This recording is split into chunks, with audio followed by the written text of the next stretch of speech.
let's compute the um, 1 over 2x plus 1 squared. Or sorry, 2n. I'm used to writing x. 2n.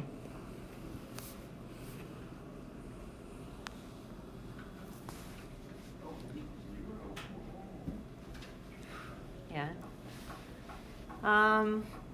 Is this a p-series? No, right? Because of the plus 1 there. If it wasn't there, it would be, but the plus 1 there means it's not a p-series.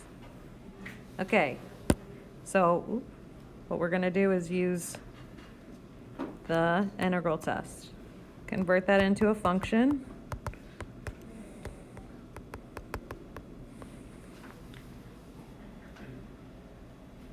Is this a positive function?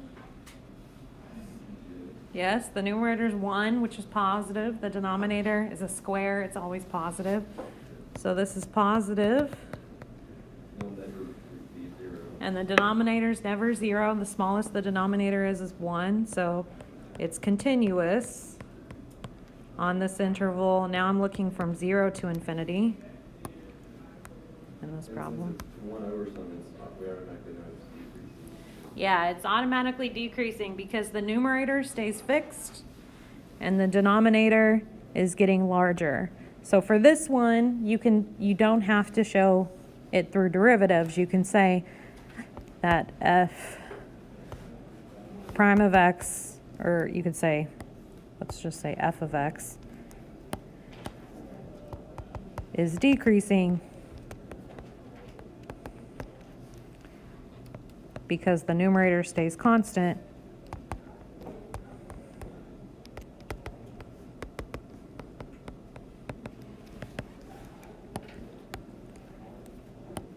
and denominator gets larger.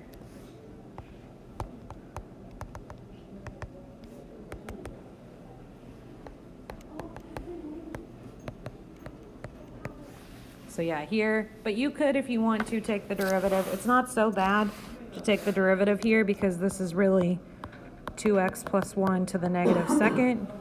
So you can just do the chain rule when you take that derivative, but you don't have to take the derivative here if you don't want to. So let's get to our integral.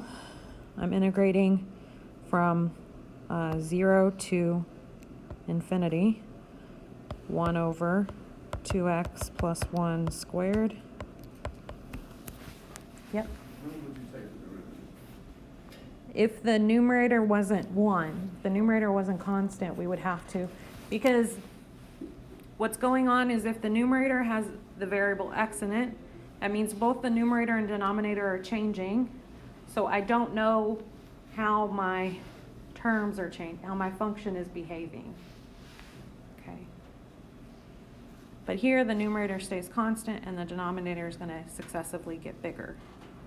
So the only thing that's changing is my denominator, and a bigger denominator means you get a smaller number.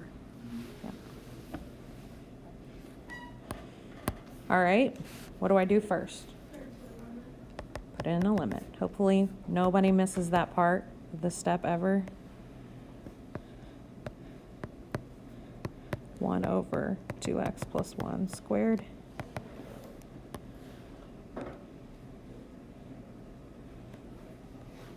And we need to integrate this now. Exactly. U sub for 2x plus 1. So I'm going to put in, exactly. So a 1/2, 1 over u squared du. What are my new numbers? 1 and 2t plus 1. So I guess it doesn't really matter if we do anything to the top, because like since it's infinity, it'll always still be infinity. What do you mean to the top? Like, you know, it's like t is equal to infinity, so even it's like if it's 2t plus 1, It still is gonna, yeah, that still goes to infinity, yes. but you still need to change it to 2t plus 1. Okay, what's the integral of 1 over u squared? This is the one where we have to remember first, maybe I'll write it here so we don't forget. Convert this to u to the negative second. Yeah, negative 1 over u. 2t plus 1, there's a 1/2 here.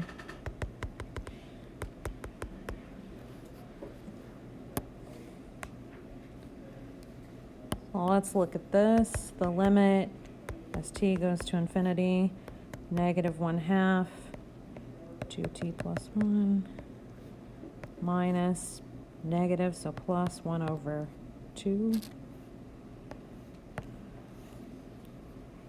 Yeah? So 0 plus. Mm-hmm. Yep, exactly. 0 plus 1/2. So the integral converges, which means the series converges, right? So our series was n equals 0 to infinity. It was 1 over 2n plus 1 squared. So this now converges by the integral test.